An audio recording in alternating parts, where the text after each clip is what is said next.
What's up, everybody? It's your boy Heaven Hollywood back on the IE Network. And we're just going to discuss a couple of topics today. And I want to talk about this pastor in Brooklyn. His name is Bishop. Um, he is Bishop Lamar Whitehead. Now, Lamar Whitehead was robbed at gunpoint in the middle of sermon on Sunday in Brooklyn.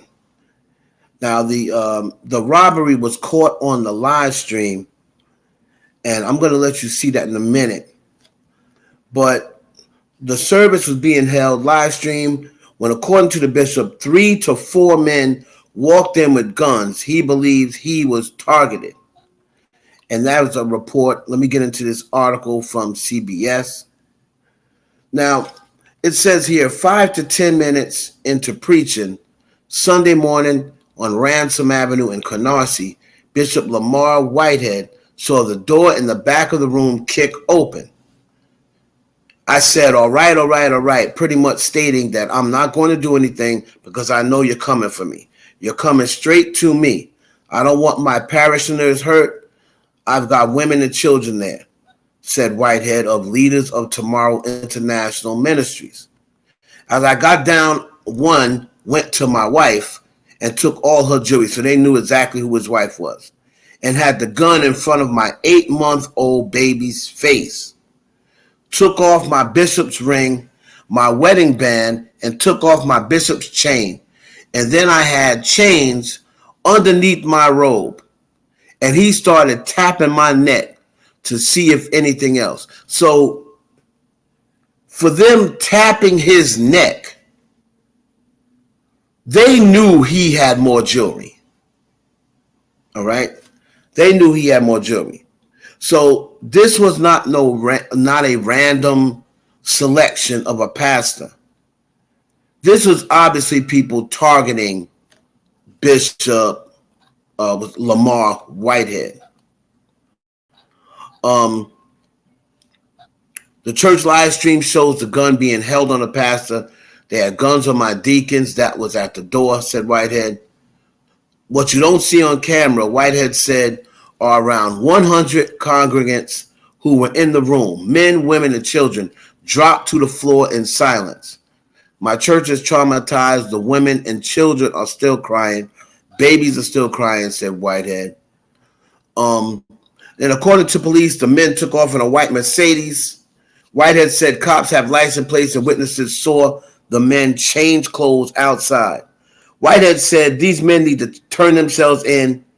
I'll forgive them, and I'm praying for you, and I hope that God delivers you from the mindset of who you are at this time. Now, he's a better man than me. Now, what's interesting about this robbery is that Lamar Whitehead, and I knew I saw the name before, he is the same bishop that about 3 months ago was responsible for turning in a shooting suspect by the name of Andrew Abdullah. Let me see if y'all can see this on the screen. So, hold on here. Andrew Abdullah, all right? So,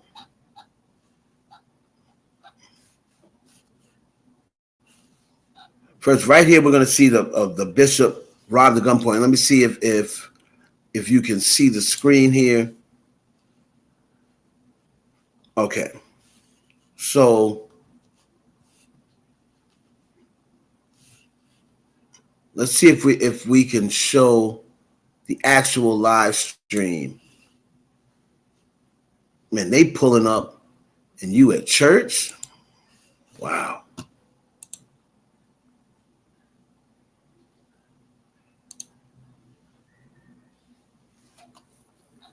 So I'm going to play it. We'll be able to see if we can see it here.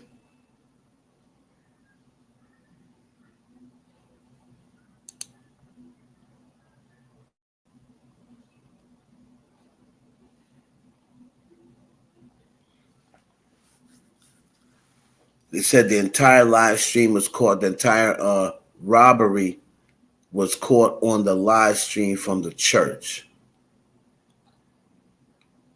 So it's taking a little long to start. I hate when that happens. Buffering. And this was in the Brooklyn, Canarsie area. I mean, this is crazy. But the reason why I bring it up is I want to connect it to something that happened back in, I believe it was May, all right, that involved this same bishop.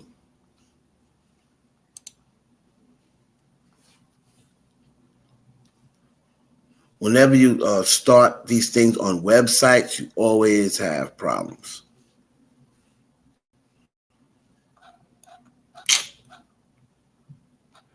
Right. So while I'm trying to get that going, this is what I want to connect it to. All right. So this isn't even real. A Brooklyn bishop was robbed at gunpoint in the middle of his Sunday sermon today, and it was all caught on camera. The service was being live streamed this morning when he says 3 to 4 men walked in with guns. He spoke at length with CBS 2's Lisa Rosner about why he believes he was targeted and his message for the suspect. Okay. So I'm not going to try to attempt to play that because it's not acting right now.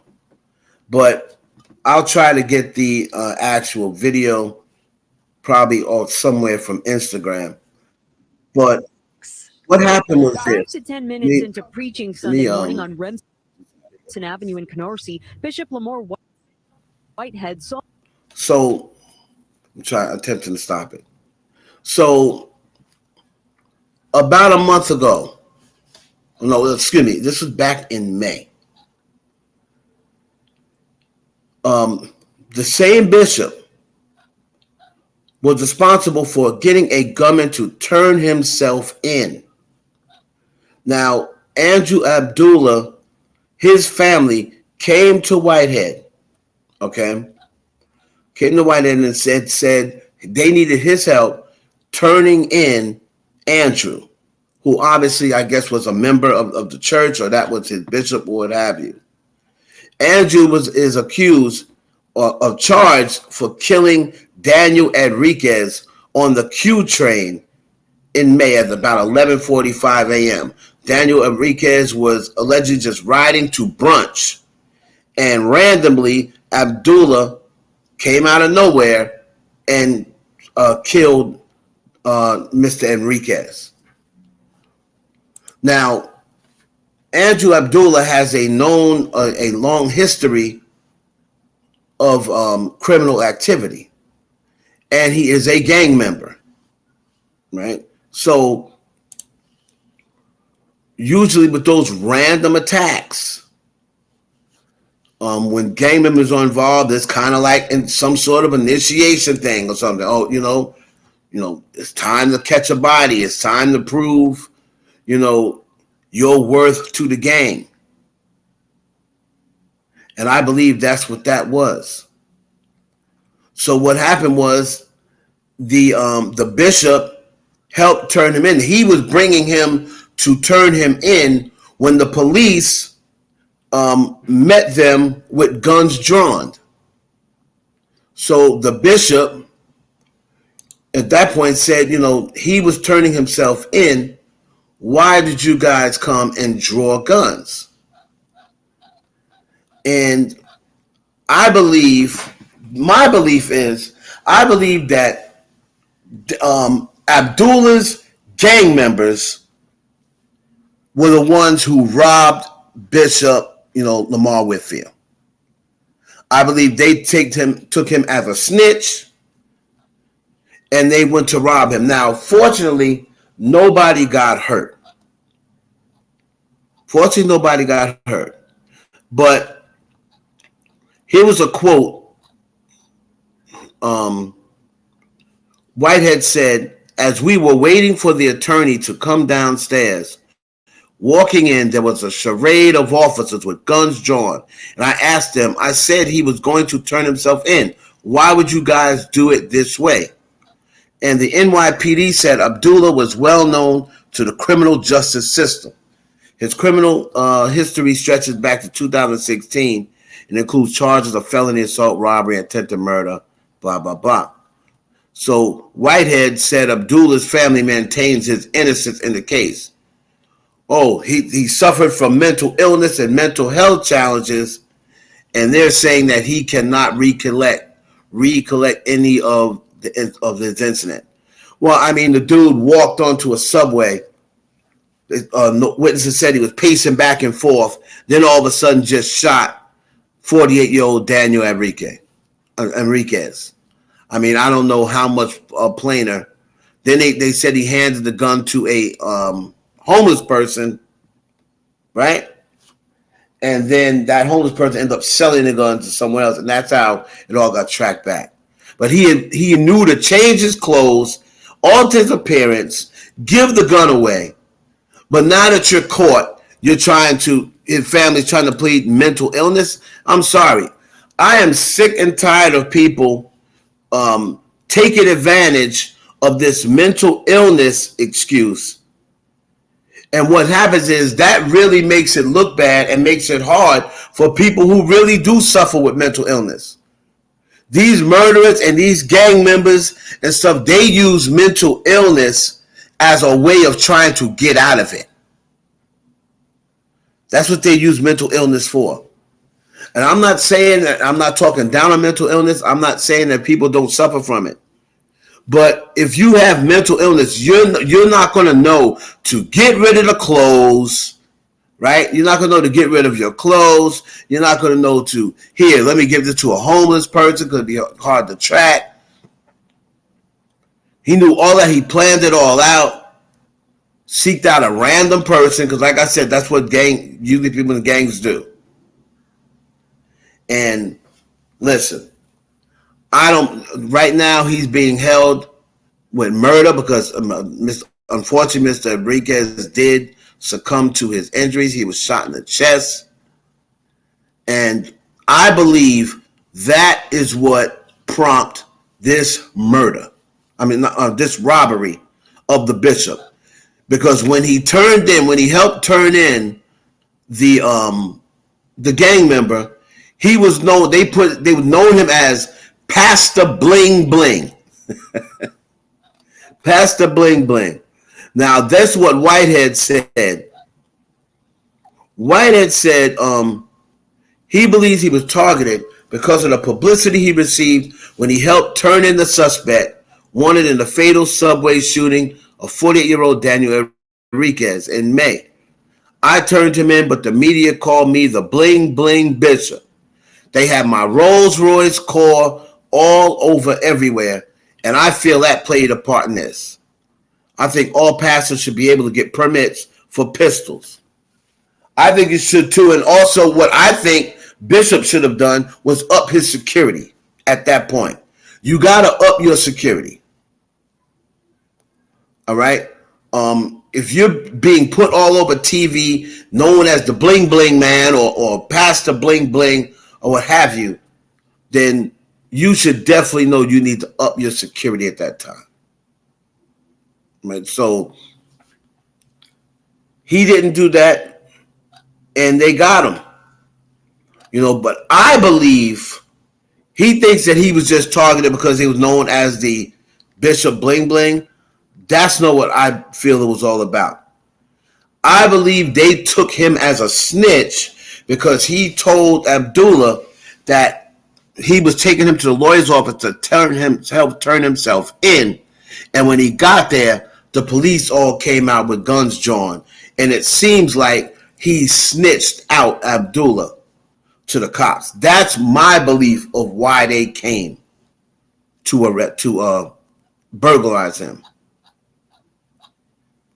So this is a crazy incident. It's a crazy incident. I'm going to see here if I can just get the footage of him getting robbed. Let's see here. I'm sure they have it somewhere on Instagram.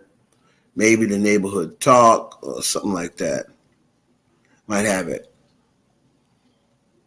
But when you are now robbing pastors and committing robberies and crimes during during broad open daylight, during a church service, it is a miracle that nobody got hurt. That is one thing, and be very fortunate. Nobody got hurt, and that I'm glad of. But when you are bold enough now to start committing these crimes, right, in broad open daylight during church service, man, of just I don't give a F. And they had to know that there was going to be cameras somewhere in that church. They had to know that. But they didn't care. And this is my whole thing about the younger generation. They have no regard, seemingly these days, for life, their lives or anyone else's lives. The younger generation. That's why they're going into elementary schools and taking young children's lives, because they seemingly have, no regard at all for life. And that is a problem. That is a problem. And a lot of things occur to it. I know COVID, the pandemic, had a lot to do with it. I also know that poor parenting, not paying attention to your child, you in there trying to do your own thing, and you got social media and TV babysitting your child. Right? So let's see here. So that's another thing. When you got social media babysitting your child, you also see things like this happen because they feel as though nobody cares, nobody is paying attention to them anyway. So I'm going to go out and do something that's going to get attention. And they see, a lot of them are depressed. They're into a depression. And they see all the attention these knuckleheads are getting by doing what they're doing. And they're saying, hey, I'm going to do that. See if I can pull this up. And y'all be able to see on camera exactly what happened.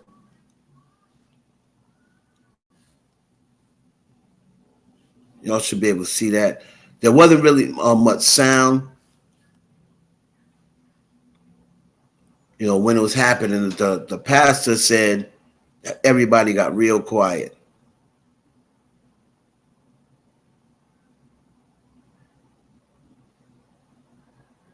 And you can see him. He saw the gunmen come in. He went right to the ground. He said they had a gun to him. They had a gun to his, 8-month-old baby. They took the jewelry, headed out the door. Was said that they changed clothes and stuff like that. I mean, they're still looking for the suspects, but people saw the car they pulled off in. They now have the license plate. And, then people wonder why everybody just wants to drink water and mind their business and not get involved, because you're putting your family at risk. Nowadays, if you turn in a person who committed a crime, you'll have their comrades looking for you to hurt you, and you're putting you and your family in danger because you're trying to do something, decent. But you really can't do anything decent these days. So I do believe that, because he turned in the gang member, I believe his other gang members then that's the reason why they targeted him. And the news is messy for calling him Bishop Bling Bling and letting him know to everybody he's got Rolls Royce and jewelry and this, that, and the third. And that helped play a part in his robbery. So let me know what you think about this down in the comments. Do you know that anyone in that area? Do you know where that church is? Do you know the Bling Bling Bishop, whatever they called them? Let me know down in the comments what you think about this. It's your boy Heaven Hollywood for the IE Network.